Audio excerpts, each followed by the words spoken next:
బీడీలోకి ఎంతమందికి పింఛన్లు వస్తున్నాయిడా? కాదు, నేనేమంటున్నా, రానోళ్ళు ఎంతమంది చేయలేవటరు? రావు. ఓకే కదా, రైట్. మీకు ఎందుకు వస్తలేవో కూడా చెప్తా నేను. ఇప్పుడు ఈ లెక్కలు ఎక్కడి అనుకుంటారు? ఇవి సర్కారు తయారు చేసిన లెక్కలు. ఇవన్నీ సర్కారు తయారు చేసిన లెక్కలలోనే కొన్ని కాగితాలు తీసుకొని వచ్చినాయి. ఇప్పుడు మీతో మాట్లాడదామని. ఇవాటికో బీడీ కార్మికుల కోసము పింఛన్ల కోసం పైసలు ఎన్ని పక్కకు పెట్టిరు ఎరికేనా?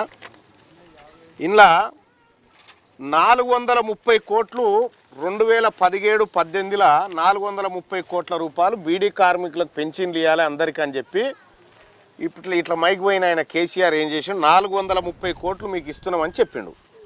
ఇదే ఆ లెక్క, అది కేసీఆర్ లెక్కనే, నా లెక్క కాదు. 430 కోట్లు ఇస్తున్నామని చెప్పి అందులో 45 కోట్ల రూపాయలు ఎత్తుకపోయిండు కేసీఆర్. 45 కోట్ల 28 లక్షల రూపాయలు ఎత్తుకపోయిండు. మీ సొమ్మే, మన ఆడబిడ్డల సొమ్మే. 45 కోట్లు ఎత్తుకపోయిండు. 2019-20లో 803 కోట్లు ఇస్తున్నాం ఈసారి మా ఆడబిడ్డలకు అని చెప్పారు. అందులో 84 కోట్ల 30 లక్షలు ఎత్తుకపోయిండు కేసీఆర్. ఇలా ఎవరి సొమ్ము ఇది? ఎవరి సొమ్మమ్మా? మా ఆడబిడ్డలది, మీదే, మీ సొమ్మే. ఎంత?